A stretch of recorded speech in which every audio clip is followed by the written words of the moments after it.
ભોજનમાં સૌને નોતરો.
ફરજો ફરજો ગુર્જર દેશે ભ્રાતજો. ફરજો ફરજો ગુર્જર દેશે ભ્રાતજો.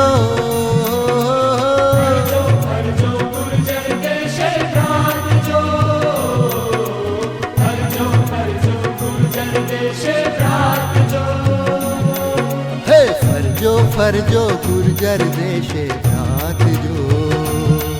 તારણના ભોજનમાં સૌને નોતરો. ફરજો ફરજો ગુર્જર દેશે ભ્રાતજો.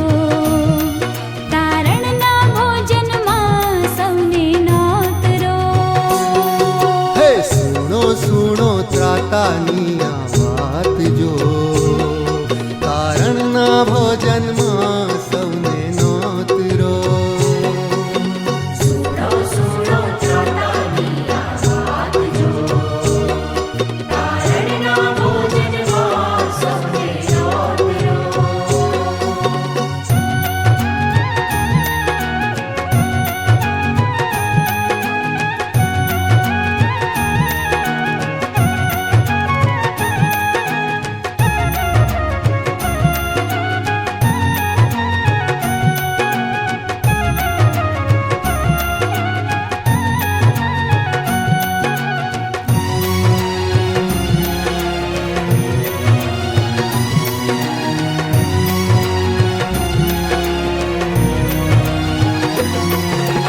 જાજો જાજો શહેરોને સૌ ગામજો. જાજો જાજો શહેરોને સૌ ગામજો.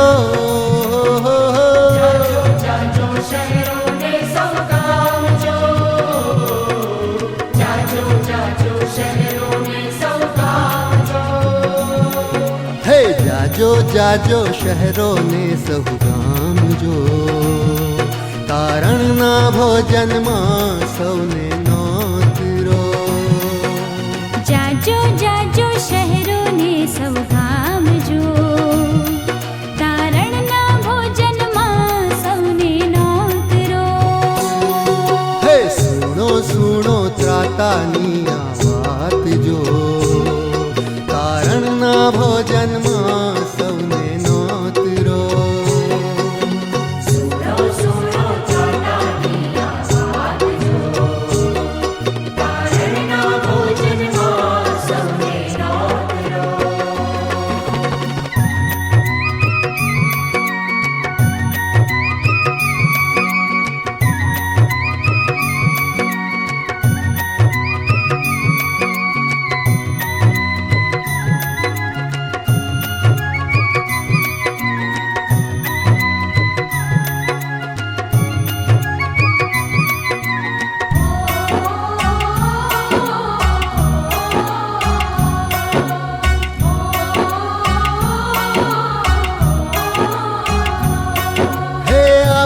આપો જઈને શુભ ઉપદેશ જો. આપો આપો જઈને શુભ ઉપદેશ જો.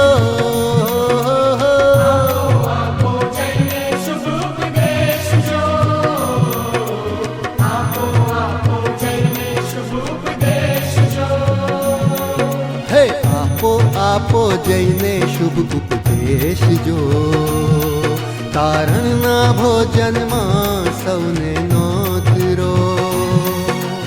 આપો આપો જઈને શુભ ઉપદેશ જો, તારણના ભોજનમાં સૌને નોતરો. હે સુણો સુણો ત્રાતાની આ વાત જો, તારણના ભોજનમાં સૌને નોતરો. સુણો સુણો ત્રાતાની આ વાત જો, તારણના ભોજનમાં સૌને નોતરો. સુણો સુણો ત્રાતાની આ વાત જો, તારણના ભોજનમાં સૌને નોતરો. સુણો સુણો ત્રાતાની આ વાત જો, તારણના ભોજનમાં સૌને નોતરો. તારણના ભોજનમાં સૌને નોતરો. તારણના ભોજનમાં સૌને નોતરો. તારણના ભોજનમાં સૌને નોતરો. તારણના ભોજનમાં સૌને નોતરો. તારણના ભોજનમાં સૌને નોતરો. તારણના ભોજનમાં સૌને નોતરો.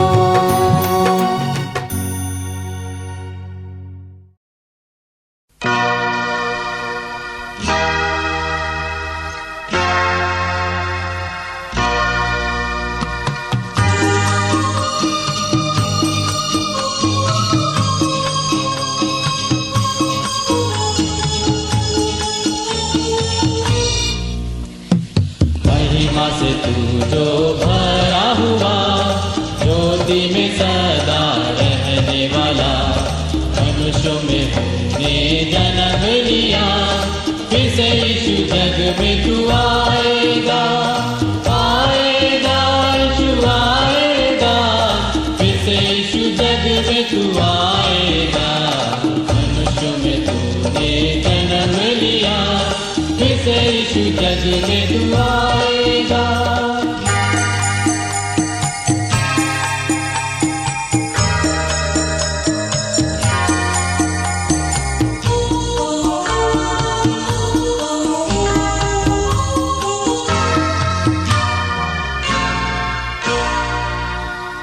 भूमि आकाश में समा न सका, मंदिरों में तू रह न सका. चंद्र होकर चढ़नी में पैदा हुआ, मन में हमारे घर तू बना. घर तू बना यीशु, घर तू बना, मनो में हमारे घर तू बना. चंद्र होकर चढ़नी में पैदा हुआ, मनो में हमारे घर तू बना.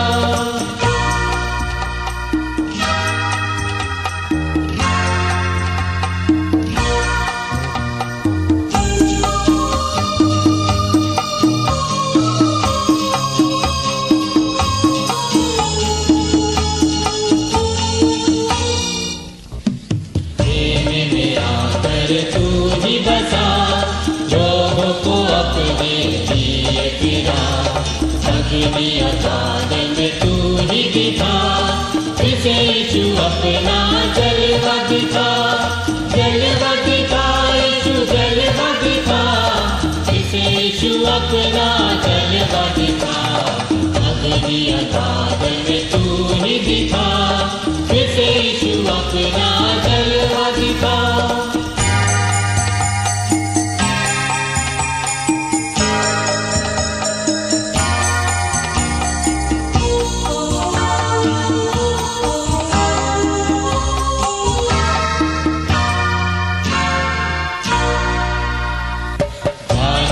तूने प्रार्थना सुनी, ऐसा कि तूने सहायता की.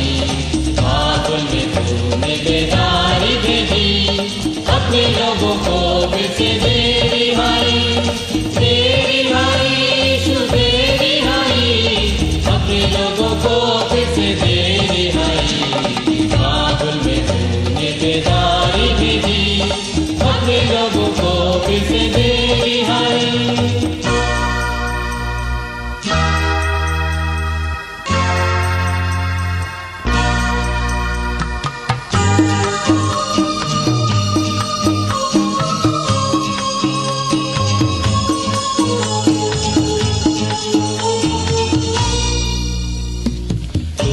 हमारा राजा है, तू ही मुक्ति दाता है, फिर से आने वाला है। प्यारे प्रभु यीशु तू जल्दी आ, जल्दी आ यीशु जल्दी आ। प्यारे प्रभु यीशु तू जल्दी आ, फिर से आने वाला है। प्यारे प्रभु यीशु तू जल्दी आ।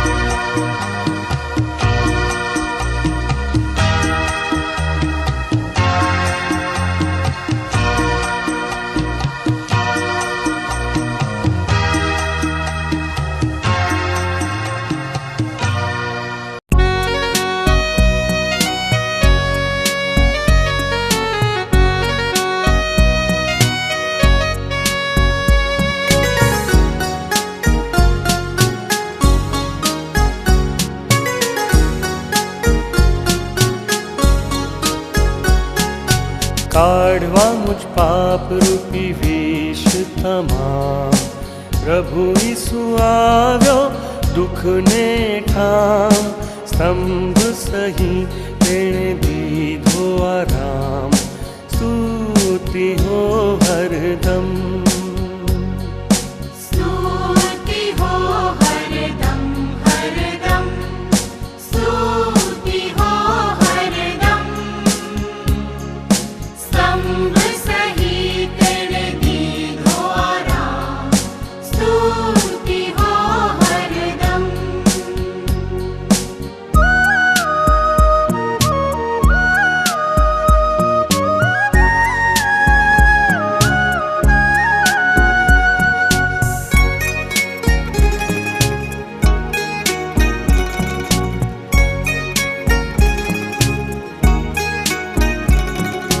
કાલ્વરી પર થયો તે કુરબાન, રુધિરની ધારથી છે આશીષ દાન, પાપી શું થાય તેમાં કરી સ્નાન, સ્તુતિ હો હરદમ, સ્તુતિ હો હરદમ હરદમ, સ્તુતિ હો હરદમ, સ્તંભ સહિત તેણે દીધો આરામ, સ્તુતિ હો હરદમ.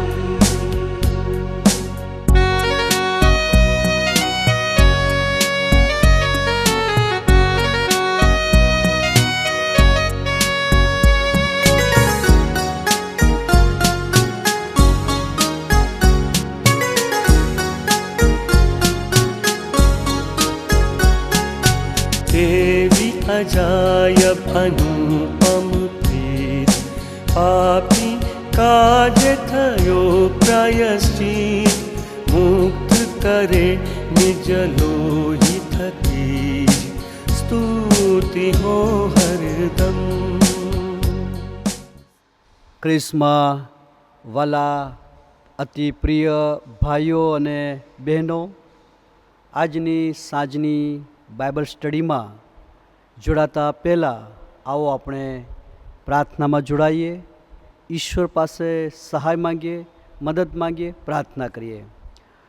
અતિ ઉચ્ચ અને ઉન્નત રાજ્યાસન પર બિરાજમાન અમારા પવિત્ર પ્રેમાળ અને કૃપાળુ ઈશ્વર પિતા, આજનો ધન્ય દિવસ અને આ સાંજની આનંદિત અને બાઇબલ અભ્યાસ કરવાની તક તમે અમને પૂરી પાડી, માટે અમે તમારો પુષ્કળ આભાર માનીએ છીએ.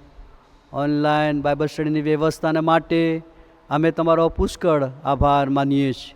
પ્રભુ, તમે અમને બાઇબલ અભ્યાસ માટે સુંદર વચનો આપ્યા છે, વચનના પાત્રો આપ્યા છે, વચન સાંભળનારા પાત્રો આપ્યા છે.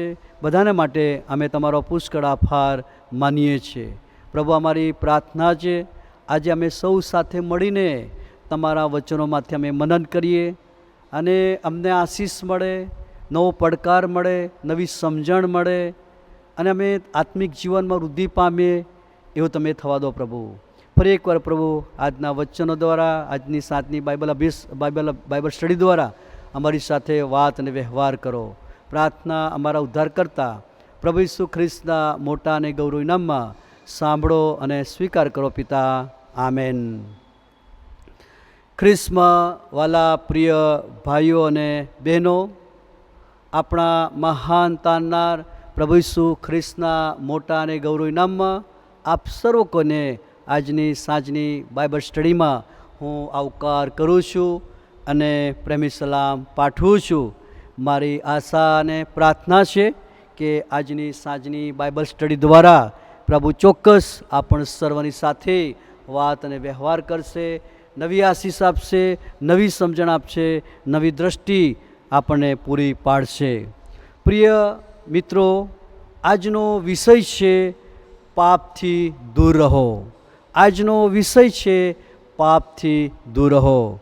આજનું આધાર વચન છે 2 તિમોથી 2 અધ્યાય 19મી કલમનો છેલ્લો ભાગ. પ્રભુનું વચન એમ કહે છે, અને આ પણ કે જે કોઈ ખ્રિસ્તનું નામ લે છે તેણે પાપથી દૂર રહેવું.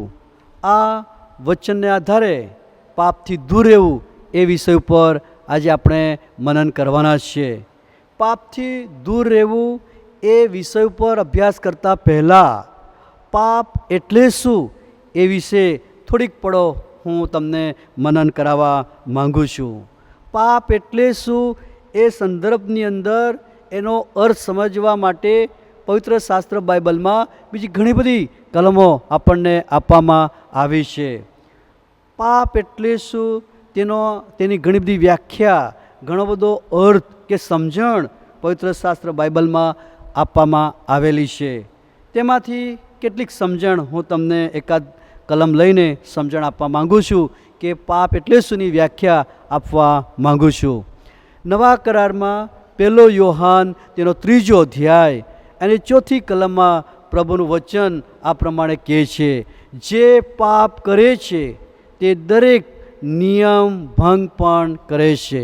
જે પાપ કરે છે તે દરેક નિયમ ભંગ પણ કરે છે. પાપ એટલે શું? પાપ એટલે નિયમ ભંગ એટલે પાપ છે. અને વાલા ભાઈ બહેનો, આ નિયમ ભંગનો અર્થ તમારે સમજવો હોય તો આપણા આદિ માતા પિતા વિશે અભ્યાસ કરવો પડે. જ્યારે આપણે ઉત્પત્તિનું પુસ્તક તેનો 1, 2 અને 3 અધ્યાય આપણે વાંચીએ છીએ ત્યારે પાપ એટલે નિયમ ભંગ એ વિશે વધારે સમજણ આપણને પ્રાપ્ત થાય છે. જ્યારે દેવે તેઓને આજ્ઞા આપી કે તમારે આ ફળ ખાવું નહીં, પરંતુ જ્યારે આપણે ઉત્પત્તિનો 3 અધ્યાય જ્યારે વાંચીએ છીએ ત્યારે શેતાન ત્યાં આવે છે અને હવા સાથે વાતચીત કરે છે. ત્યાર પછી એ શેતાનની વાતમાં આવીને તેઓએ દેવની આજ્ઞા ઉથાપીને દેવે મના કરેલું ફળ તેઓ તોડીને ખાય છે, આદમને પણ આપે છે, બંને જણ ખાય છે. ને આવી રીતે આ પ્રથમ કુટુંબ, પવિત્ર કુટુંબ એ શેતાનની વાતમાં આવીને દેવની આજ્ઞાનું ઉલ્લંઘનનું કાર્ય કરે છે, દેવની આજ્ઞા તોડે છે અને તેઓ એ મના કરેલું ફળ તેઓ ખાય છે. આમ તેઓ દેવના નિયમનો ભંગ કરે છે, ઈશ્વરની આજ્ઞા તોડે છે, ઈશ્વરની યોજનાની વિરુદ્ધ જાય છે, ઈશ્વરની સંગતથી દૂર જાય છે, ઈશ્વર સાથેના સંબંધથી દૂર જાય છે અને પાપમાં જીવન જીવવાની શરૂઆત કરે છે. ને આમ તેઓએ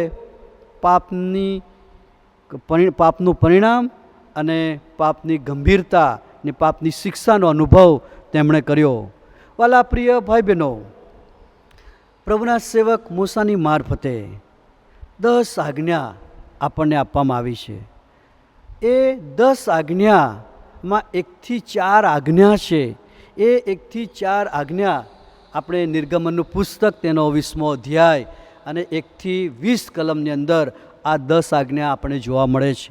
આ 10 આજ્ઞામાંથી 1 થી 4 આજ્ઞા છે એ 1 થી 4 આજ્ઞા એ ઈશ્વર સાથેનો સંબંધ બાંધવા માટે, ઈશ્વરની ઓળખ પામવા માટે, ઈશ્વરનું સન્માન કરવા માટે, ઈશ્વરનું ભજન કરવા માટે, ઈશ્વરને વિશ્વાસુ રહેવા માટે, ઈશ્વરના માર્ગમાં ચાલવા માટે, ઈશ્વર સાથે વાતચીત કરવા માટે, ઈશ્વરમાં બની રહેવા માટે, ઈશ્વરમાં આશીર્વાદિત થવા માટે, ઈશ્વરને પ્રગટ કરવા માટે, ઈશ્વરનું ભજન કરવા માટે આ 4 આજ્ઞા આપવામાં આવી છે. ઈશ્વર સાથે સંબંધ ગાળવા માટે આપવામાં આવેલી છે. બાકીની જે 6 આજ્ઞા છે એ માણસ સાથે સંબંધ બાંધવા, માણસ સાથે વ્યવહાર કરવા, માણસને ઉત્તેજન આપવા, સન્માન કરવા, એની સેવા કરવા, કાળજી રાખવી, કેવી રીતે વર્તન કરવું, કેવી રીતે એમની સાથે રહેવું, કેવી રીતે એમની સાથે જીવન જીવવું, કેવી રીતે એમની સેવા કરવી વગેરે બાબતો માટે આ બીજી જે 6 આજ્ઞા આપવામાં આવી છે.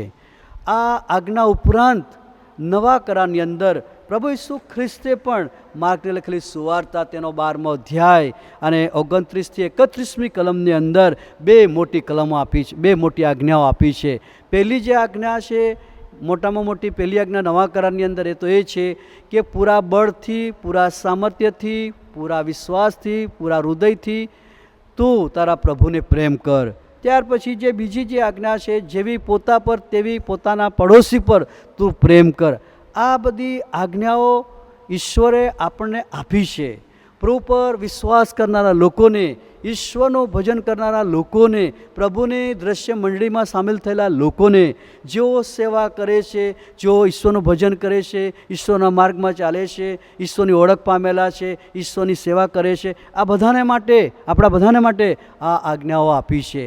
જો આ આજ્ઞાઓ જો આપણે ન પાડીએ, જો આ આજ્ઞા પ્રમાણે આપણે જીવન ન જીવીએ ને જો આપણે આ આજ્ઞાનું ઉલ્લંઘન કરીએ તો આદમને હવાએ જે કર્યું, નિયમ ભંગ કર્યો અને જે શિક્ષા એમને પ્રાપ્ત થઈ, જે એમને એનું પરિણામ ભોગવવું પડ્યું, એવું આપણને માટે પણ હોઈ શકે છે ને આપણા માટે થાય છે, આપણા માટે થઈ શકે છે. માટે જો આપણે આ આજ્ઞાઓ ઉલ્લંઘન કરીએ છીએ, એ મૂસાની આજ્ઞા ઉલ્લંઘન કરીએ કે પછી નવા કરારની આજ્ઞાનું આપણે ઉલ્લંઘન કરીએ તો ઓટોમેટિકલી સ્વાભાવિક છે કે આપણે મૂર્તિ પૂજા કરી શકીએ, આપણે વ્યભિચાર કરી શકીએ, ખૂન કરી શકીએ, જૂઠી સાક્ષી પૂરી શકીએ, લોભ કરી શકીએ અને પ્રભુને પ્રેમ ન કરીએ એટલે પ્રભુથી દૂર જઈએ, પ્રભુના વચનથી દૂર જઈએ, પ્રભુની મંડળીથી દૂર જઈએ, પ્રભુની સેવાથી દૂર જઈએ, પ્રભુના સેવા કાર્યથી, પ્રભુની સંગતિમાં આવતા લોકોથી આપણે દૂર જઈએ. એ બધું સ્વાભાવિક છે.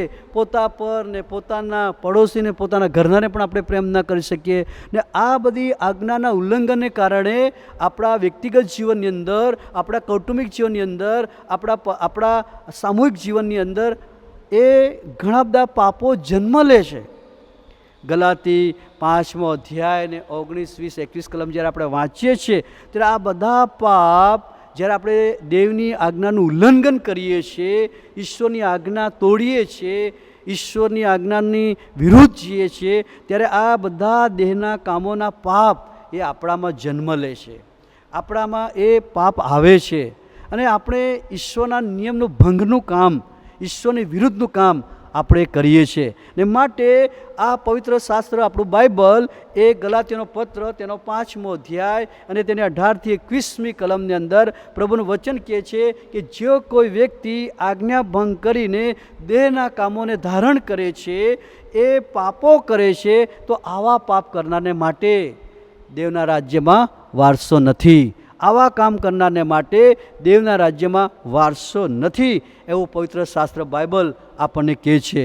ને માટે જ સંત પાઉલ એ જુવાન બાળકને અને એની મંડળીના લોકોને કહેવા માંગતા હતા કે જો કોઈ તમે ઈશ્વરની સેવા કરો છો, જો તમે ખ્રિસ્તનું નામ લો છો, તો તમારે હવે આ કામ કરવું પડશે. તો એ છે કે જો કોઈ ખ્રિસ્તનું નામ લે છે તેણે પાપથી દૂર રહેવું. જે કોઈ વ્યક્તિ પ્રભુ ઈસુ ખ્રિસ્તનો સ્વીકાર કર્યો છે, પોતાના અંગત તારણા તરીકે સ્વીકાર કર્યો છે, પાપનો પસ્તાવો કર્યો છે, બાપ્તિસ્મા પામ્યા છે, પ્રભુની દ્રશ્ય મંડળીમાં ઉમેરાયા છે, શાસ્ત્રનું વાંચન કરે છે, દાન ધર્મ કરે છે, સેવા કરે છે, ચર્ચમાં આવે છે, સેવાઓમાં જોડાયેલા છે, જો આપણે ખ્રિસ્ત સાથે જોડાયેલા છે તો પાઉલ કહે છે તિમોથીને, અને તિમોથી દ્વારા મંડળીને કહેવા માંગતા હતા કે તમારે જો કોઈ ખ્રિસ્તનું નામ લે છે તેણે પાપથી દૂર રહેવું. વાલા ભાઈ બહેનો, આજે આપણે બહુ મોટો પડકાર છે આપણી સામે કે જો આપણે પ્રભુની સેવા કરીએ છીએ, આપણે પ્રભુ પર વિશ્વાસ કરીએ છીએ, દરેક વાર પ્રભુ મંદિરમાં જઈએ છીએ, પ્રભુના વચનો વાંચીએ છીએ, પ્રભુના વચનો સાંભળીએ છીએ અને આપણે સેવા સાથે જોડાયેલા છે, ચર્ચ સાથે જોડાયેલા છે, પ્રભુની જુદી જુદી સેવામાં જોડાયેલા છે, તો આપણે પાપથી દૂર રહેવું એ આપણા માટે બહુ જ અગત્યનું છે. જો આપણે પાપમાં રહીશું તો આપણી સેવા નકામી જશે. જો આપણે પાપમાં રહીશું તો અહીંયા આવીને બેસવું, અહીંયા પ્રાર્થના કરવી, અહીંયા વચનો સાંભળવા, દાન ધર્મ કરવા, સંગતિમાં બેસવું એ બધું નકામું છે. માટે કહે છે કે જો તમે પ્રભુ ઈસુ ખ્રિસ્તનું નામ લો છો તો તમે પાપથી દૂર રહો, એવું આહવાન આજે પ્રભુ આપણને આપી રહ્યા છે. વાલા ભાઈ બહેનો, પાપથી દૂર રહેવા શું કરી શકાય? પાપથી દૂર રહેવા કઈ યોજના આપણી પાસે હોઈ શકે? પાપથી દૂર રહેવા માટે આપણે શું કરી શકીએ? એના વિશે પણ કેટલીક બાબતો હું તમને કરવાનો છું. પાપથી દૂર રહેવા શું કરી શકાય? તો પવિત્ર શાસ્ત્ર બાઇબલમાં કેટલાક એવા પાત્રો છે જે આપણને પાપથી દૂર રહેવા માટે કંઈક શિખામણ આપે છે. વાલા ભાઈ બહેનો, પવિત્ર શાસ્ત્ર બાઇબલમાં કેટલાક એવા પાત્રો છે કે જે હું તમારી સમક્ષ રજૂ કરીશ, કે જે પાત્રો પાપથી કેવી રીતે દૂર રહેવું એ આપણને શીખવશે. અને આજે એ પાત્રોને હું તમારી સમક્ષ રજૂ કરીશ.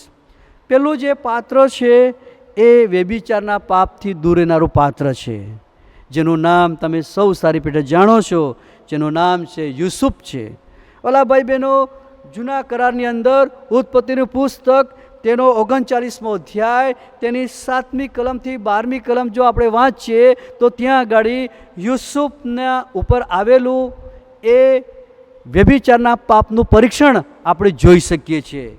આ યુસુફ વિશે પવિત્ર શાસ્ત્ર બાઇબલ એવું લખે છે કે આ યુસુફને એના ભાઈઓની અદેખાઈને કારણે એને વેચી દેવામાં આવે છે અને એને પોટીફારના ઘરમાં લઈ આવવામાં આવે છે. અને આ યુસુફ એ તો જુવાન છે, રૂપાળો છે, ફૂટડો છે, અને બાઇબલ તો એવું કહે છે કે એની સાથે યહોવા બાપ છે જે કંઈ કરે તે સફળ થાય છે.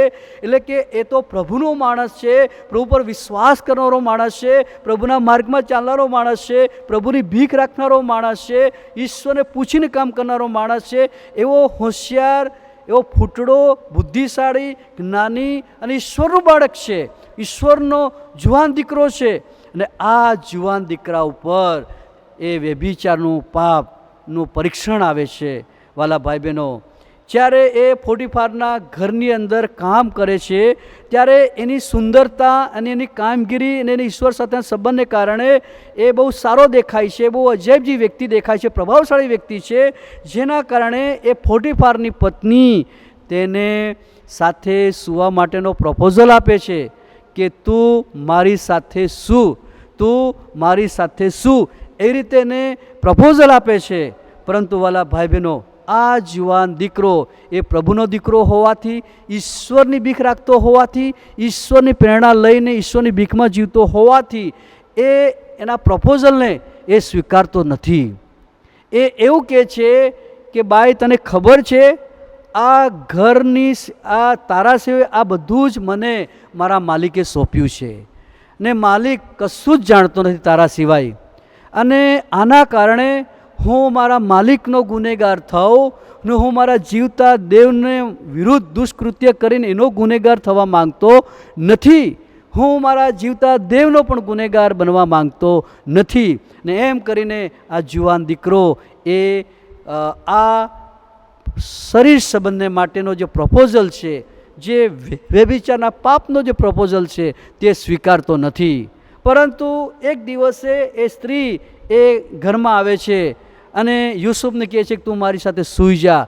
એ રીતે એને પકડવા માટે પ્રયત્ન કરે છે ત્યારે યુસુફ એ એનું લુગડું મૂકીને ભાગી જાય છે. વાલા પ્રિય ભાઈ બહેનો, પાપથી દૂર રહેવા માટે યુસુફે જે કર્યું છે તે કે એક તો એ પ્રભુ સાથે વિશ્વાસમાં રહ્યો, પોતાની સોંપેલી જવાબદારીને પોતાના માલિક આપેલી જવાબદારીથી વિશ્વાસુ રહે છે અને એ વ્યક્તિને પ્રપોઝલ કરનારી વ્યક્તિનો પ્રપોઝલ સ્વીકારતો નથી. અને એ પોતે સમજાવે છે કે હું આટલું મોટું પાપ કરી મારા દેવની વિરુદ્ધ દુષ્કૃત્ય કરવા માંગતો નથી. અને એમ કરીને એ છેલ્લે એ પરીક્ષણનું ઘર, વ્યભિચારનું ઘર, એ પાપનું ઘર છોડીને ભાગી જાય છે. ને વાલા મિત્રો, આજે હું એ જ કહેવા માગું છું કે આપણે જુવાન હોઈએ કે મીડિયમ ઉંમરના હોઈએ કે એજેડ હોઈએ, પણ જો આપણને વ્યભિચારનો પાપ કે બીજું કોઈ પાપ જે આપણી એકલતાના સમયમાં આપણને દોરી જાય છે, આપણને પાપ તરફ લઈ જાય છે, એવું કોઈ પાપ છે તો આપણે આજે એ પાપરૂપી ઘરમાંથી, એ પાપરૂપી પરીક્ષણના ઘરમાંથી, એવી લોકોથી, એવા લોકોના પ્રપોઝલથી, એવા લોકોની વાતોથી, એવા લોકોની સંગતથી, એ પાપીઓના માર્ગથી, દુષ્ટોની સંગતથી, નિંદાખોરોની સંગતથી આપણે આજે દૂર જવાની જરૂર છે. શું આપણે એવા કોઈ પાપમાં આવી પડ્યા છે? શું આપણે એમાંથી તમે બહાર આવવા માંગો છો? તો આજે પ્રભુ તમને ગમે તેવો પાપ હોય પણ એવા પાપમાંથી બહાર કાઢવા માંગે છે. પણ તમે પ્રભુ પરના વિશ્વાસમાં દ્રઢ થાઓ, પ્રભુ પર વિશ્વાસ કરો, પ્રભુ પાસે સહાય માંગો, પ્રભુને કહો કે પ્રભુ મને આ પાપથી દૂર કર. ચોક્કસ પ્રભુ એવા પાપથી તમને મને બચાવશે. વાલા ભાઈ બહેનો, આ તિમોથીને સંત પાઉલ કહે છે કે જે ઈસુનું નામ લે છે તેઓ પાપથી દૂર રહેવું. કેમ કે તિમોથી પણ જાણતો હતો, પાઉલ પણ જાણતો હતો અને જીવતા દેવની ઓળખ પામેલા હતા. તેથી તેઓને ખબર હતી પેલો પિત્તર 1:16 પ્રમાણે કે હું પવિત્ર છું માટે તમે પણ પવિત્ર થાઓ. પ્રભુ કહે છે કે હું પવિત્ર છું માટે તમે પણ પવિત્ર થાઓ. હું પવિત્ર છું, મારી મંડળી પવિત્ર છે. હું પવિત્ર છું, મારા લોકો પવિત્ર છે. હું પવિત્ર છું, મારા સેવકો પવિત્ર છે. હું પવિત્ર છું, મારા સેવાના પાત્રો પણ પવિત્ર છે. માટે સાંભળનાર, બોલનાર બધા જ પવિત્ર પાત્રો છે. માટે જો તમે મારું નામ લો છો, તમે મારી ભક્તિ કરો છો, તમે મારી સેવા કરો છો, મારા નામે તમે સંદેશ આપો છો, મારા નામે તમે સાક્ષી આપો છો, મારા નામે તમે બીજાને એમ કહો છો હું ખ્રિસ્તુ છું સાક્ષી આપો છો, મારા નામે દાન ધર્મ કરો છો, મારા નામે તમે ભજન કરો છો, મારા નામે તમે ઉપાસના કરો છો, પ્રાર્થના કરો છો, વિશ્વાસ કરો છો, પસ્તાવો કરો છો, તો તમે પાપથી દૂર રહો. એવું આજે આપણને બાઇબલ પડકાર આપી રહ્યું છે. માટે વાલા ભાઈ બહેનો, શું આજે આપણે ખ્રિસ્તી હોવા છતાં, ચર્ચ છૂટ્યા પછી, પ્રભુજનની મેજ લીધા પછી, સંદેશો સાંભળ્યા પછી, સંગત કર્યા પછી, ચર્ચમાંથી બહાર ગયા પછી જો આપણે એવું કંઈ પાપ કરીએ છીએ કે જે આજે આપણને ચેતવણી આપી રહ્યું છે? જો આપણે પાપમાં જીવીશું તો બાઇબલ કહે છે, ગલાતી 5 અને 19-21 કલમ કહે છે કે એવા પાપ કરનાર વ્યક્તિઓ દેવના રાજ્યનો વારસો નહીં પામે. જો આપણે આવા પાપ કરીશું ને આખી જિંદગી મંડીમાં રહીશું પણ આપણને પ્રભુનું ઘર નહીં મળે, સ્વર્ગ આપણને નહીં મળે. માટે પ્રિય ભાઈ બહેનો, આજે શું એવા કોઈ પાપના ઘરમાં છો, પરીક્ષણના ઘરમાં છો, કોઈ પાપમાં પાડે એવી વ્યક્તિઓના સંગતમાં છો? તો આજે પ્રભુ તમને મને બચાવવા માગે છે. યુસુફની જેમ આપણે વિશ્વાસમાં અડગ રહીએ અને એનો તિરસ્કાર કરીએ, એનાથી નાસી જઈએ, એવા ઘરથી, એવા પરીક્ષણથી, એવી જગ્યાથી આપણે નાસી જઈએ તો આપણો પાપથી બચાવ થશે, તો આપણે પાપને દૂર રાખી શકીશું. આ મિત્રો, પાપથી દૂર રહેવાની પ્રથમ તરીકા યુસુફ પાસેથી આપણે શીખીએ છીએ. પાપથી દૂર રહો તેમાં બીજા નંબરના પાત્રોને હું તમારી સમક્ષ રજૂ કરીશ.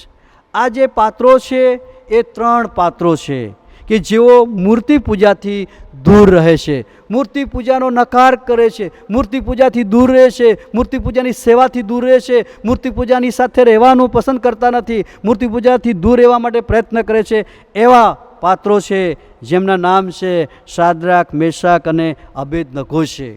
આ જુવાન મિત્રો છે કે જેઓ પ્રભુની ઓળખ પામેલા છે, પ્રભુ પર વિશ્વાસ કરતા છે, બહુ જ્ઞાની છે, હોશિયાર છે, ઈશ્વરની બીક રાખીને જીવન જીવનારા માણસો છે, જેઓ નબુખાદનેસર રાજાના રાજ દરબારની અંદર તેઓ તેના ખણાથી અશુદ્ધ થતા નથી, એના દેવોથી તેઓ અશુદ્ધ થતા નથી, તો બધી રીતે તેઓ પોતાની જાતને પવિત્ર રાખે છે. એવા પવિત્ર જીવન જીવનારા જુવાનો મિત્રો છે, જુવાન દીકરાઓ છે કે જેઓ આ નબુખાદનેસર રાજાના સમયમાં રાજ દરબારની અંદર સેવા કાર્યમાં જોડાયેલા છે. રાજા એમને જવાબદારી સોંપેલી છે. અને આ જે બાબત છે એ દાનિયેલનું પુસ્તક તેનો 3જો અધ્યાય જ્યારે આપણે વાંચીએ છીએ ત્યારે ત્યાં આગળ આ બાબત આપણને જોવા મળે છે. આ જે બાબત છે ત્યાં આપણને જોવા મળે છે.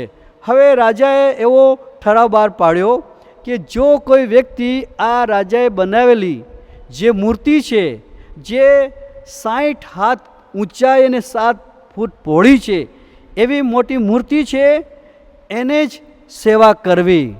જો કોઈ આ મૂર્તિની પગે ન લાગે, જો કોઈ આ મૂર્તિની પૂજા ન કરે અને એવું કોઈ માલુમ પડે તો તેને અગ્નિ ભઠ્ઠીમાં નાખી દેવામાં આવે, એવો નિયમ ને એવો ઠરાવ નક્કી કરવામાં આવ્યો, એવો કાનૂન બહાર પાડવામાં આવ્યો. જેમ આપણા પ્રભુદેવે, આપણા યહોવા બાપે આજ્ઞા બહાર પાડી કે જો તમારે આ ફળનું આ વૃક્ષનું ફળ તમારે ખાવું નહીં, જો તમે ખાશો તો તમે મરશો ને મરશો જ.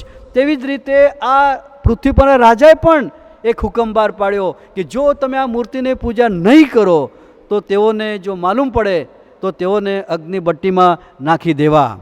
હવે આ બહુ મોટી જબરજસ્ત તેમના માટે કસોટી હતી, પરીક્ષણ હતું, સતાવણી હતી. પરંતુ આ જે 3 સંતો છે, આ 3 જુવાન મિત્રો છે, એ પ્રભુ પરના વિશ્વાસમાં અડગ રહે છે અને તેઓ હારતા નથી, હિંમત હારતા નથી, સ્થળ છોડતા નથી, ગભરાતા નથી, નાસીપાસ થતા નથી. હા, તેઓ મૂર્તિને પગે લાગવા માટે પોતાની જાતને તૈયાર બતાવતા નથી, તેઓ સ્ટ્રોંગ વિશ્વાસમાં અડગ રહે છે, પ્રભુ પર વિશ્વાસ રહે છે, પ્રભુ પાસે સહાય માંગે છે, પ્રભુ સાથેના સંબંધમાં મજબૂત રહે છે. અને પછી કહે છે, રાજાને ખબર પડી ત્યારે કહે છે કે રાજા, અમારો દેવ એવો દેવ છે કે અગ્નિની ભઠ્ઠીમાંથી બચાવવા માટે શક્તિમાન છે, પણ તેમ છતાં અમારો દેવ અમને અગ્નિ ભઠ્ઠીમાંથી બચાવે કે ના બચાવે, પણ હે રાજા, તારે તો ખચિત જાણવું કે અમે તારી બનાવેલી મૂર્તિને પૂજા કરીશું નહીં. અમે તમારી બનાવેલી મૂર્તિની પૂજા અમે કરવાના નથી. અમે અમારી જાતને ખોરાકથી વટાળી નથી, તો પછી આ મૂર્તિથી થોડી અમે વટાડીએ. અમે અમારી જાતને પવિત્ર રાખીશું. અમે અમારા પ્રભુના પાત્રો છે, અમે પ્રભુના પસંદ કરેલા પાત્રો છે, અમે પ્રભુ પર વિશ્વાસ કરનારા છે, જીવતા દેવની ઓળખ પામનારા છે. અમને 10 આજ્ઞા પ્રમાણે મૂર્તિ પગે અમારે લગાય નહીં, એટલે અમે આ મૂર્તિને પગે લગી શકતા નથી. એ રીતે તેઓ આ મૂર્તિનો નકાર કરે છે, તેઓ આ મૂર્તિની પૂજા કરતા નથી, પણ પ્રભુ પર ભરોસો રાખે છે, પ્રભુ પર વિશ્વાસ રાખે છે. અને આખરે તેઓને રાજાએ એમના ફરમાન પ્રમાણે તેઓને સતાવણી કરી અને તેઓને અગ્નિ ભઠ્ઠીમાં નાખવામાં આવ્યા. પણ બાઇબલ એવું કહે છે કે જ્યારે તેઓ અગ્નિ ભઠ્ઠીમાં હતા ત્યારે એ અગ્નિ ભઠ્ઠીની આસપાસ એક ચોથી વ્યક્તિ પણ અંદર રાજાને જોવામાં આવી. અને કદાચ એવું હોઈ શકે કે ઈશ્વરનો દૂત કે ઈશ્વર પુત્ર કે પ્રભુની પ્રેઝન્સ અંદર હતી કે જે એમને અગ્નિથી બાળવા દીધા નહીં, અગ્નિની જ્વાળાથી શેકાવા દીધા નહીં. અને બાઇબલ કહે છે કે જ્યારે તેમને અગ્નિ ભઠ્ઠીમાંથી બહાર આવો ત્યારે બહાર લાવ્યા ત્યારે એમના વાળમાંથી પણ અગ્નિની સુગંધ હતી નહીં, એમના શરીરમાં કોઈ જગ્યાએ ડાઘ નહોતો, કોઈ જગ્યાએ સળગેલું નહોતું. બહુ સુંદર રીતે અંદર અગ્નિની અંદર તેઓ પ્રભુની હાજરીમાં, પ્રભુના સામર્થ્યમાં તેઓ ફરતા હતા. આ છે આપણો અગ્નિથી ઉત્તર આપનાર ઈશ્વર છે, આ આપણો ઈશ્વર જીવતો ઈશ્વર છે, આ આપણો ઈશ્વર અગ્નિથી બચાવનાર ઈશ્વર છે, આપણો ઈશ્વર પાપથી બચાવનાર ઈશ્વર છે, સતાવણી કરનારા લોકોથી બચાવનાર ઈશ્વર છે, આવા રાજાના કાનૂનથી બચાવનાર ઈશ્વર છે. ને આ જે 3 જુવાન મિત્રો છે, એ જુવાન મિત્રો એ મૂર્તિને પગે લાગતા નથી, પણ પ્રભુને વિશ્વાસુ રહે છે. વાલા ભાઈ બહેનો, આજે આપણા માટે પણ આવું બની શકે છે. આપણે આ જગતની અંદર રહીએ છીએ, આપણે આપણી આસપાસ અન્ય વિશ્વાસી લોકો રહે છે, આપણા ઘણા બધા સગાવાલા અન્ય વિશ્વાસમાં જીવતા હોઈ શકે છે, અને આપણે અન્ય મિત્રો સાથે આપણા સંબંધો હોઈ શકે છે, નોકરીના સ્થળે, ઘરના સ્થળે, અન્ય જગ્યા સ્થળે બધા ઘણા બધા સંબંધો હોઈ શકે છે. અને તેમના જન્મ મરણના પ્રસંગે આપણે હાજરી આપીએ, એમના તહેવારો વખતે હાજરી આપીએ. સ્વાભાવિક છે કે એમના ત્યાં આપણે જમીએ, ઉઠીએ, બેસીએ, વ્યવહાર કરીએ, એટલે આપણે ફાળો આપીએ, એમનું નૈવેદ્ય કરેલું ખાઈએ, એમની સંગતમાં જઈએ, એમના વિચારોને માન આપીએ, એમની કેટલીક બાબતો આપણે અનુકરણ કરીએ. તો સ્વાભાવિક છે કે આપણી પણ સતાવણી થાય, આપણે પણ આવું કામ કરતા હોઈએ, આપણે પણ પરીક્ષણમાં પડવાનો પૂરેપૂરો સંભાવના છે, આપણે પણ કદાચ કોઈ જગ્યાએ નમી પણ પડીએ, મૂર્તિ પૂજા કરી પણ નાખીએ, એવું પણ બની શકે.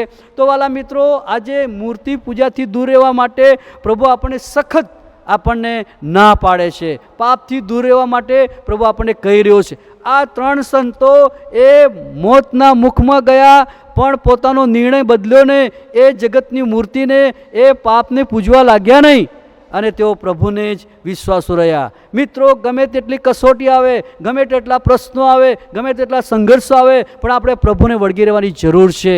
જેમ 3 સંતો એ પ્રભુને વળગી રહ્યા અને રાજાને બનાવીને મૂર્તિની પૂજા કરી નહીં અને એની સામે તેઓ લડી લીધું, તેમ વાલા ભાઈ બહેનો, એ મૂર્તિ પૂજાના પાપથી, બીજા અન્ય પાપની સામે લડી લેવાનું, પ્રભુ સાથે વિશ્વાસમાં રહીને આ વિશ્વાસની યાત્રાને લડી લેવાની. આપણે પાપને હરાવવાનું છે, આપણે પાપને માન સ્થાન આપવાનું નથી. આપણે પ્રભુના લોકો છીએ, આપણે પ્રભુ પર વિશ્વાસ કરનારા લોકો છે, આપણે ભજન કરનારા લોકો છે, ઈસુનું નામ લેનારા લોકો છે. તેથી આપણે આવી મૂર્તિ પૂજાઓથી આપણે દૂર રહેવાની જરૂર છે. જ્યારે આપણે કલોસ્યનો પત્ર વાંચીએ છીએ ત્યારે સંત પાઉલ કલોસ્યને મંડળીને કહે છે, કલોસ્યનો પત્ર 3 અને 4 તમે વાંચો, ત્યાં આગળ એવું લખ્યું છે કે બીજી એવી ઘણા પ્રકારની મૂર્તિઓ છે. લાકડાની મૂર્તિ, સોનાની મૂર્તિ, તો આપણે સમજ્યા કે આ બધી મૂર્તિઓ હોઈ શકે, પણ કે બીજી ઘણી બધી મૂર્તિઓ છે જેમાં વ્યભિચારની મૂર્તિ હોઈ શકે, જેમાં લોભની, દ્રવ્ય લોભની મૂર્તિ હોઈ શકે, ચાકટાની મૂર્તિ હોઈ શકે, અદેખાની હોઈ શકે, નિંદાની હોઈ શકે, હા એ ક્રોધની હોઈ શકે, હા એ જુઠ્ઠી સાક્ષી પૂરવાની હોઈ શકે, હા એ પ્રભુની ખિલાફ બોલવાનું હોઈ શકે, પ્રભુને પરસ્વદન કરવાની મૂર્તિ હોઈ શકે, પ્રભુને નકારવાની ને એને સમ ખાવાની પણ આપણી પાસે એ મૂર્તિઓ હોઈ શકે છે. આ બધા પ્રકારની મૂર્તિઓથી આજે આપણે સાવધાન રહેવાની જરૂર છે. પાઉલ કહે છે કલોસ્યની મંડળીને કે આ બધી મૂર્તિઓને તમારે ફેંકી દો ને દાટી દો. વાલા ભાઈ બહેનો, આ મૂર્તિ પૂજાથી બચવું હોય, જગતના દેવોથી બચવું હોય, પાપથી બચવું હોય, તો આ બધી મૂર્તિઓ જો આપણા જીવનમાં હોય તો આજે આપણે નાખી દેવાની જરૂર છે. જેવા પ્રભુ પવિત્ર છે એવા આપણે પવિત્ર બનવાની જરૂર છે. એના પવિત્ર ભજનમાં રહેવા માટે આપણે પવિત્ર બનવું પડશે, એની પવિત્ર સેવા કરવા માટે પવિત્ર બનવું પડશે, આપણે પવિત્ર ટોળા સાથે રહેવા માટે પવિત્ર બનવું પડશે. જો આપણે પાપમાં જીવીશું, જો આપણે આવી મૂર્તિઓનો સંગ્રહ કરી રાખીશું, આપણે પાપમાં જીવીશું, તો વાલા ભાઈ બહેનો, આપણા માટે સ્વર્ગ નથી, આપણા માટે દેવના રાજ્યમાં જગ્યા નથી. માટે આજે સંત પાઉલ એ તિમોથીને ત્યાં ચાલતી મંડળીને કહે છે કે જો તમે ઈસુ ખ્રિસ્તનું નામ લો છો તો તમે પાપથી દૂર રહો. વાલા ભાઈ બહેનો, આજે આપણે એ મૂર્તિ પૂજાનો પાપ હોઈ શકે, એ વ્યભિચારનો પાપ હોઈ શકે, બીજા ઘણા બધા પ્રકારના પાપ હોઈ શકે, પણ આજે ખ્રિસ્તી વ્યક્તિઓ તરીકે પ્રભુનું નામ લઈએ છીએ તો આપણે પાપથી દૂર રહેવાની આજે જરૂર છે. અને આજે આ 3 સંતો આપણને પાપથી દૂર રહેવા માટે બહુ અજાયબ જેવું લેસન શીખવે છે કે આજે પ્રભુને તેઓ વિશ્વાસુ રહ્યા, વિશ્વાસમાં અડગ રહ્યા અને એને ન ભજવા માટે નકાર કર્યો. તેમ આજે આપણે પણ પ્રભુના વિશ્વાસમાં રહેવાની જરૂર છે, અડગ રહેવાની જરૂર છે. કોઈ જગ્યાએ નમી જવાની, કોઈ જગ્યાએ સમાધાન કરી લેવાની, કોઈ સાથે બેસી જવાની, પાપ સાથે સમાધાન કરી લેવાનું, પાપ સ્વીકારી લેવાનું, એવું આપણે કરવાની જરૂર નથી. કોઈ બાંધછોડ કરવાની જરૂર નથી. આપણે જીવતા દેવના બાળકો છે, આપણે બાપ્તિસ્મી બાળકો છે, પ્રભુજીની બાળકો છે, બાઇબલ વાંચનારા બાળકો છે, પ્રભુ ઘરમાં આવનારા બાળકો છે, પ્રભુના બાળકો છે. તેથી આજે આપણે પાપથી, એટલે મૂર્તિ પૂજાના પાપથી દૂર રહેવાની જરૂર છે. ત્રીજી અને છેલ્લું પાત્ર રજૂ કરીશ ને મારી આજની બાઇબલ સ્ટડીના અભ્યાસના ભાગરૂપે મારા સંદેશનો છેલ્લો મુદ્દો હું બંધ કરીશ. આ પાપથી દૂર રહો, એમાં ત્રીજું જે પાત્ર છે એ છે રાજાની પૂજાથી અથવા તો વ્યક્તિ પૂજાથી દૂર રહે છે એવું એક પાત્ર છે જેનું નામ છે દાનિયેલ છે.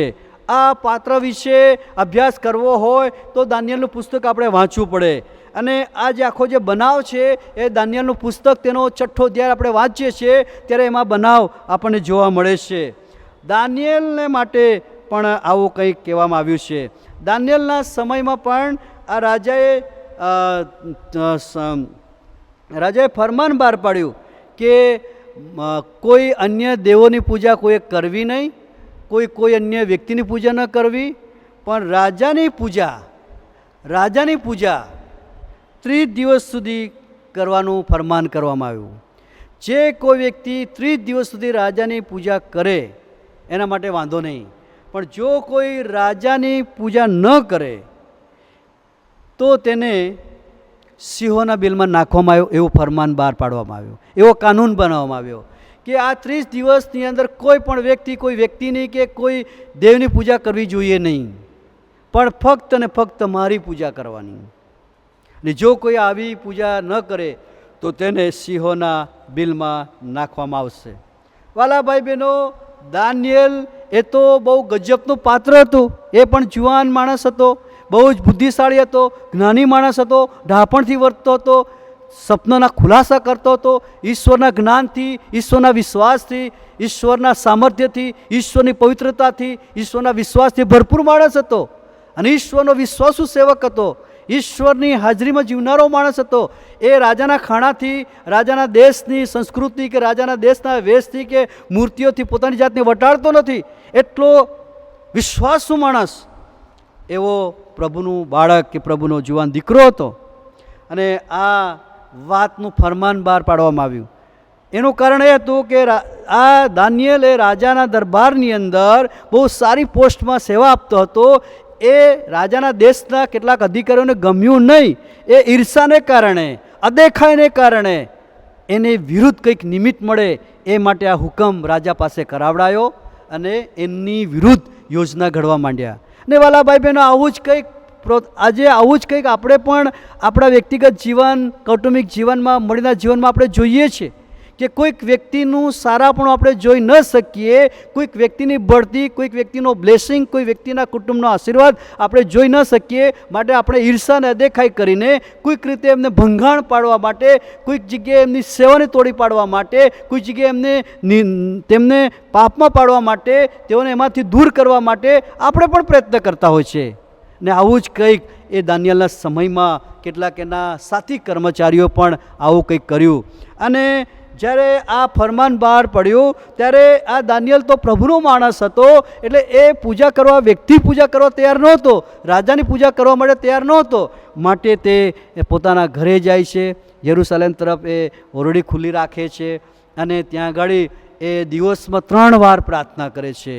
ને આ પ્રાર્થના કરતાં બીજા જે એના સહકર્મચારીઓ એ બરાબર એની તપાસ રાખે છે અને પછી ખબર પડે છે કે દાનિયેલે પોતાના દેવની પ્રાર્થના કરે છે, પણ આ રાજાની પૂજા કે પ્રાર્થના કે અર્ચના કરતો નથી. એ વાત જ્યારે એના કેટલાક માણસોએ રાજાને કરી ત્યારે રાજા દુઃખી પણ થયો, કારણ કે એના રાજ દરબારની અંદર બહુ સારી પોસ્ટમાં હતો, સારી સેવા કરતો હતો અને વિશ્વાસુ માણસ હતો. રાજાના સપનોનો અર્થ સમજાવતો ને બધી ઘણી બધી સેવાઓ એની હતી અજાયબ જેવી. એટલે રાજાની પણ એવી ઈચ્છા નહોતી કે આ માણસને સિંહોના બિલમાં નાખવામાં આવે. પણ હવે એનો હુકમ બહાર થઈ ગયો. ખાલદીઓ અને માલદીઓના કાયદા બદલાતા નથી, એ રીતે એમના સહી કરેલો એકવાર હુકમ બદલાય નહીં. એટલે રાજા પણ દુઃખી થઈને ફરમાન બહાર પડી, જો એ મારી પૂજા ન કરી હોત એને સિંહોના બિલમાં નાખી દો. અને દાનિયેલને પણ સિંહોના બિલમાં નાખવામાં આવ્યો. પણ રાજાને ઊંઘ આવતી નહોતી, એટલે રાજા વહેલી સવારે આવ્યો અને કહ્યું કે હે દાનિયેલ, તારા જીવતા દેવે શું તને બચાવ્યો છે? ત્યારે કહે છે કે હે રાજા, તમે પણ જીવતા રહો, કેમ કે મેં પણ તમારા વિરુદ્ધ દોષ થાય એવું કામ મેં પણ નથી કામ કર્યું અને મારા દેવની વિરુદ્ધ પણ મેં કામ નથી કર્યું. એટલે જુવાન દીકરો ઈશ્વર સાથેના સંબંધમાં દ્રઢ બને છે, વિશ્વાસુ બને છે, ઈશ્વરની યોજનામાં, ઈશ્વરની પવિત્રતામાં, ઈશ્વરની હાજરીમાં, ઈશ્વર સાથેના સંબંધમાં મજબૂત રહે છે. ને માટે તેને આ વ્યક્તિ પૂજાથી ને રાજાની શિક્ષાથી પ્રભુ અજાયબ રીતે બચાવ કરે છે. વાલા ભાઈ બહેનો, આવો મને કહેવા દો, આજે આ જગતની અંદર અજાયબ જે વ્યક્તિ પૂજા શરૂ થઈ ગઈ છે. પછી એ કોઈ કુટુંબની વાત હોય, પછી એ રાજકારણની વાત હોય, રમતગમત ક્ષેત્રની વાત હોય, કોઈ અન્ય બહારના ફિલ્ડની વાત હોય, એ ધાર્મિક ફિલ્ડની વાત હોય, જ્યાં જુઓ ત્યાં અત્યારે વ્યક્તિ પૂજા છે.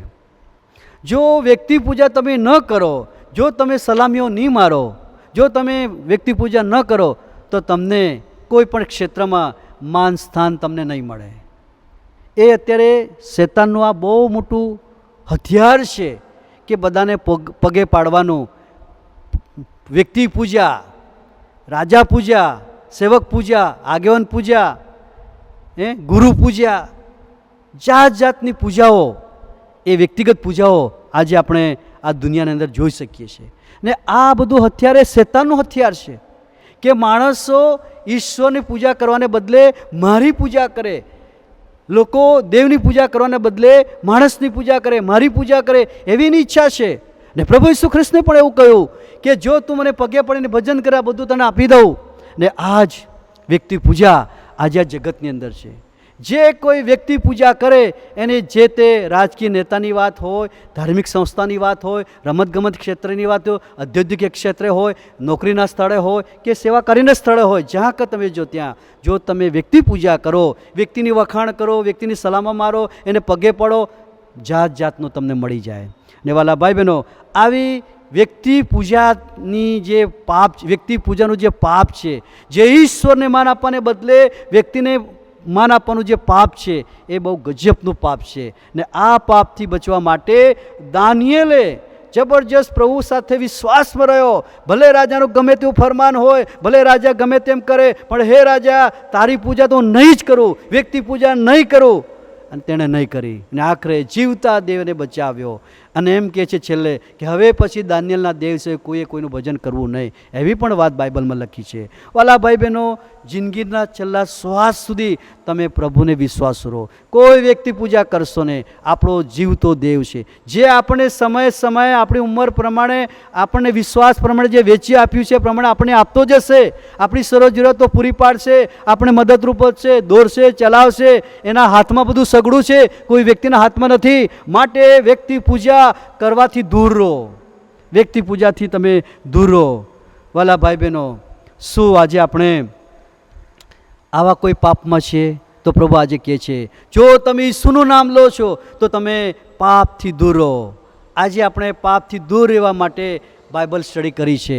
આ બાઇબલ સ્ટડીની અંદર પાપથી દૂર રહેવા માટે મેં કેટલાક પાત્રોને રજૂ કર્યા. એ યુસુફનું પાત્ર રજૂ કર્યું કે જે વ્યભિચારના પાપથી આપણે દૂર રાખવા માટે આહવાન આપે છે, ગાઈડલાઈન આપે છે, મદદ કરે છે. બીજા નંબરના જે પાત્રો છે એ મૂર્તિ પૂજાથી આપણે દૂર રહેવા માટે આહવાન આપે છે. અડગ વિશ્વાસમાં રહેવું, પ્રભુ સાથેના સંબંધમાં જોડાયેલા રહેવું, અડગ રહેવું, એના સામે સામનો કરવો, દ્રઢ રહેવું. કોઈ પણ સત્તા હોય, કોઈ પણ આગેવાન હોય, પણ જો આપણે ખોટું કરવા માંગીએ છીએ તે ખોટાથી તમે દૂર રહો એવું આહવાન આપણને આપે છે. બીજું જે પાત્ર છે એ દાનિયેલ નામનું પાત્ર છે. એ પણ આજે આપણને વ્યક્તિ પૂજાથી કે જગતના રાજાની પૂજાથી કે અન્ય ગુરુ પૂજાથી, આગેવાન પૂજાથી, સેવક પૂજાથી કે પિતૃ પૂજાથી કે માતૃ પૂજાથી, એ જાત જાતની પૂજાથી, મૂર્તિ પૂજાથી, દ્રવ્ય પૂજાથી, સંપત્તિ પૂજાથી કે અન્ય સત્તા પૂજાથી કે અન્ય બાબતની પૂજાથી આપણને દૂર રહેવા માટે આહવાન આપે છે. આ બધી પૂજા અને આ બધા પાપથી આપણે ખ્રિસ્તી લોકો તરીકે દૂર રહેવાની જરૂર છે.